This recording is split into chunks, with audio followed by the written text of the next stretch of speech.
샬롬. 오늘도 하나님께서 참 좋은 날을 주셨습니다. 주 안에서 강건하시고 평안하시길 바랍니다.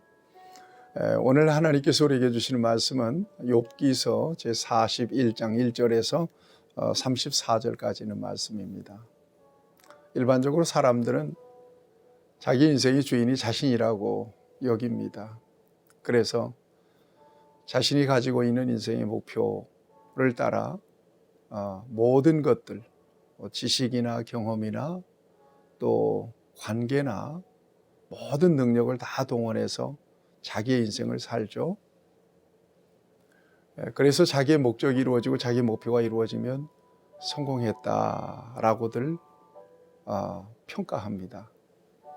그렇지만 여러분, 신앙의 차원으로 들어가 보면 전혀 인생을 바라보는 관점이 달라지죠.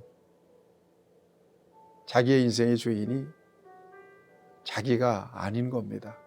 따로 있는 겁니다. 누구죠? 하나님이십니다. 하나님이 내 인생의 주인이라고 하는 거죠. 내 뜻대로 살아가는 것이 아니라 하나님의 뜻대로 살아지는 것이 인생이라고 고백하는 것이 신앙의 차원에서 바라보는 인생관입니다. 성경 잠언서 16장에서 그런 말씀이 있습니다. 사람이 마음으로 자기의 길을 계획할지라도 그 걸음을 인도하시는 분이 하나님이시다.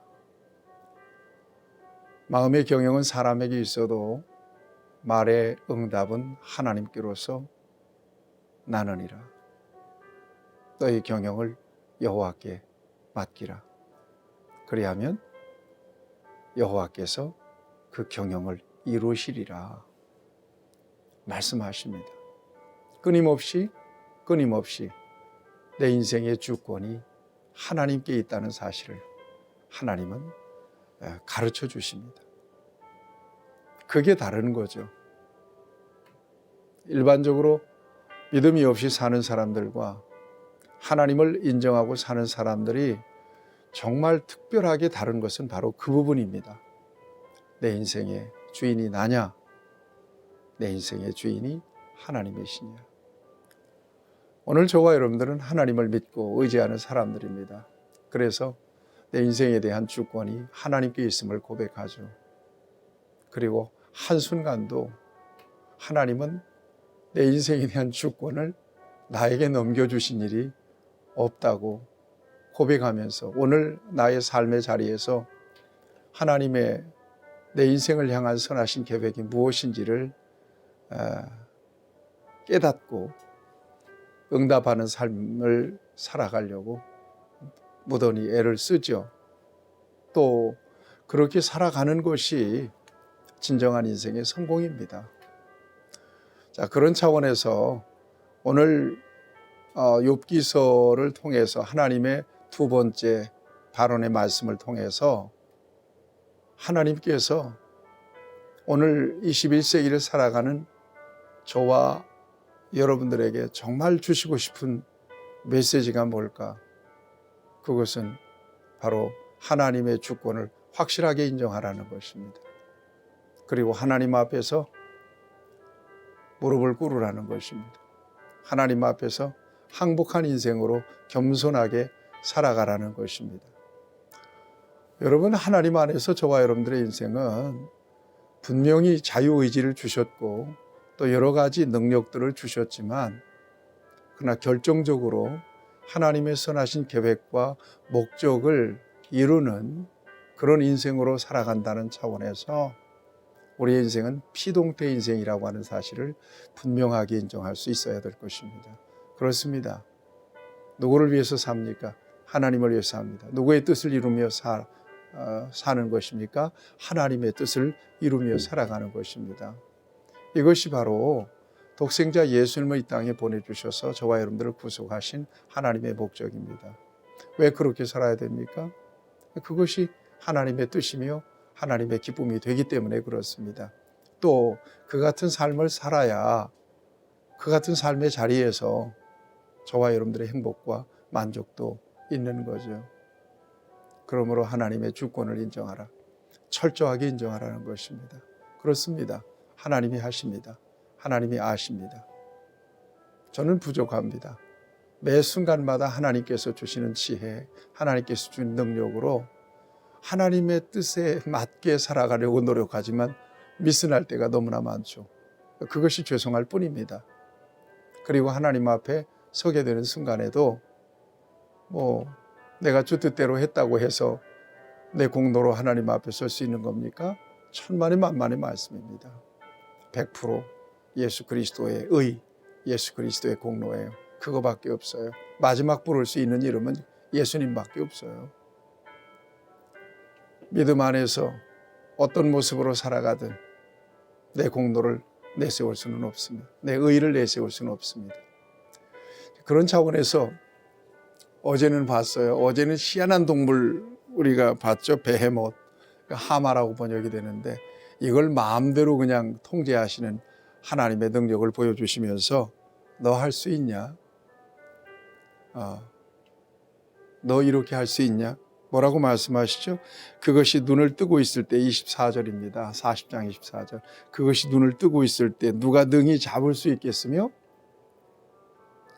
갈고리로 그것의 코를 꿰 수 있겠느냐? 한마디로 죽으려면 무슨 짓을 못해요? 도저히 불가능한 일이죠. 근데 오늘 본문 말씀엔 또 리오야단이라고 하는 짐승을 또 끌어냅니다. 이게 악어로 번역되기도 합니다. 리오야단, 악어. 거대한 바다의 괴수로 혼돈의 세력을 상징하는 동물이 바로 리오야단입니다. 그냥 쉽게 악어로 생각하시면서 이 말씀을 봐도 크게 무리는 없을 것입니다. 여러분 악어, 동물의 왕국을 통해서 잘 보잖아요. 화면을 통해서. 어마어마합니다. 일단 숨어 있다가 먹이를 낚아채고 물속으로 끌고 들어가가지고 수상시켜가지고 잔인하게 몸을 돌려서 뜯어먹어 버리죠. 그 힘은요 당해낼 수가 없습니다. 사자든 뭐든 물속으로 들어가면 왕입니다. 예, 그 엄청난 힘, 엄청난 그 능력을 가지고 있는 리오야단, 악어. 1절 말씀에서 뭐라고 물으세요? 네가 낚시로 리오야단을 끌어낼 수 있겠느냐? 불가능한 일입니다. 끌려가서 죽죠. 노끈으로 그 혀를 맬 수 있겠느냐? 2절에 보세요. 너는 밧줄로 그 코를 꿰 수 있겠느냐? 갈고리로 그 아가미를 꿰 수 있겠느냐? 상상할 수 없는 일입니다. 예, 상상할 수 없는 일입니다. 그러면서 여러분 5절 말씀도 네가 어찌 그것을 새를 가지고 놀들 하겠으며 내 여종들을 위하여 그것들을 메어두겠느냐. 여러분 7절 말씀도 보면 네가 능히 많은 창으로 그 가죽을 찌르거나 작사를 그 머리에 꽂을 수 있겠느냐. 9절 말씀을 보면 참으로 잡으려는 그의 희망은 헛된 것이라 그것의 모습을 보기만 해도 그는 기가 꺾이리라. 이렇게 엄청난 짐승, 이것을 통제할 수 있고 잡을 수 있고 그것을 새를 가지고 놀듯이 놀 수 있겠느냐는 것입니다. 도저히 대답이 불가능하죠. 13절을 보세요. 누가 그것의 겉가죽을 벗기겠으며 그것에게 겹재갈을 물리겠느냐. 누가 그것의 턱을 벌릴 수 있겠느냐. 그의 둥근 이틀은 심히 두렵구나. 누가 그의 턱을 벌릴 수가 있겠느냐. 누가 그의 겉가죽을 벗길 수가 있겠느냐. 그러면서 15절 이하에 쭉 보면요 엄청납니다. 리오야단의 그 생리, 그 힘, 그 위용과 그 권세. 25절 말씀을 보면 그것이 일어나면 용사라도 두려워하며 달아나리라. 칼이 그에게 꽂혀도 소용없고 창이나 투창이나 화살쪽도 꽂히지 못하는구나. 어마어마합니다. 사람은 누구든 그 리오야단을 대항할 수가 없는 거예요. 그것이 쇠를 지푸라기 같이 놋을 썩은 나무같이 여긴다. 엄청난 힘입니다. 어마어마한 힘입니다. 몽둥이도 지푸라기 같이 여기고 창이 날아오는 소리를 우습게 여긴다는 거죠. 33절에 보면 세상에는 그것과 피할 것이 없으니 그것은 두려움이 없는 것으로 시험을 받았구나. 그것은 모든 높은 자를 내려다보며 모든 교만한 자들에게 군림하는 왕이니라. 리오야단의 위용입니다. 이것을 그냥 마음대로 주물르고 통제할 수 있는 분이 하나님이신 것을 또 말씀하고 있습니다. 예, 여러분 주권을 생각하세요. 하나님의 이 엄청난 주권에 내가 맡겨진 인생으로 살아갈 때 내 인생이 보장될 수 있는 거예요. 여러분, 저와 여러분들이 할 수 있는 게 뭐가 있어요, 사실. 늘 고백하는 일이지만, 목사 돼서 내가 할 수 있는 하나님을 위해서 한 일이 뭘까? 혜택만 입고 살아가는 거예요. 제가 할 수 있는 일이 없어요. 제가 말씀을 전하고 가르쳤지만 제가 한 영혼이라도 변화시키고 정말 구원한 사람이 없습니다. 제가 그 도구로만 쓰임받았을 뿐이지 변화와 구원의 역사는 오롯이 하나님이 하신 일이에요. 내가 했다고 착각하면 안 되죠. 교회에서 제자 훈련도 많이 하고 합니다만 박목사의 제자를 만들려고 그런 훈련을 했다면 이건 착각 중에 착각이에요. 또 그렇게 되지도 않습니다. 하나님이 하나님의 사람, 하나님의 제자들을 만들어 가시는 역사도 오롯이 하나님이 하시는 일이죠. 하나님이 행하시지 않은 일이 없고 하나님이 아니면 도저히 불가능한 역사는 이 세상에 너무나 많습니다. 오늘도 이것을 인정하셔야 돼요. 하나님은 절대로 당신의 주권을 우리에게 이양하신 일이 없어요. 내 마음대로 내가 내 인생을 사는 것은 이건 사고나기 딱 좋습니다. 오늘 저와 여러분들이 능력껏 세상을 살고자 하는 의지가 있다면 그거 내려놓으셔야 되고요. 하나님 내 인생의 주인입니다.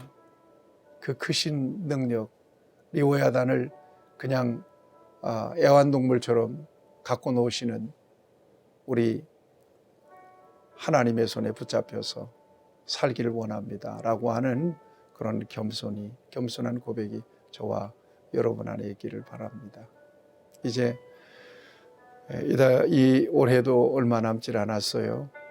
여러분 좀 잘 정리하실 수 있기를 바랍니다. 저는 예배에 대한 묵상을 요즘 계속하고 있습니다. 예배자, 성전에서 예배뿐만 아니라 진정으로 세상에 나가서도 어느 곳에 있든지 예배자로 살다가 천상의 예배, 영원한 하나님의 예배를 바라보고 소망하면서 그곳에서도 예배한다. 이것이 바로 교회의 사명이기도 하고요. 또 저에게 주어진 사명이기도 한 것을 요즘 묵상하며 기도하고 있습니다. 남은 해 정말 하나님의 주권을 완전하게 인정해드리고 하나님께 기쁨이 되는 삶으로 올해를 잘 마무리하시고 또 새해를 영광스럽게 복되게 맞이하시고 좀 더 성숙한 믿음으로 하나님의 주권을 인정하고 하나님께 영광 되기를 주님의 이름으로 축복합니다. 자비하신 아버지 하나님, 그렇습니다. 리오야단 정말 그 앞에 서기만 해도 공포스러운 그 무시무시한 힘을 가진 짐승을 하나님은 마음대로 다루시는 하나님이신 것을 귀한 말씀을 통해서 드러내 주시고 그 하나님의 주권에 붙잡혀 사는 인생이 가장 복된 인생임을 우리에게 가르쳐 주십니다. 그렇습니다. 하나님의 손이 우리를 붙드시며 여기까지 인도해 주셨사오니 앞으로 우리의 남은 인생도 하나님의 선하신 계획과 뜻대로 이끄시고 인도해 주시며 우리에게는 복이 되고 하나님께는 영광된 삶을 살아갈 수 있게 하여 주시옵소서. 예수님의 이름으로 기도드리옵나이다. 아멘. 여러분들 승리하시기를 축복합니다.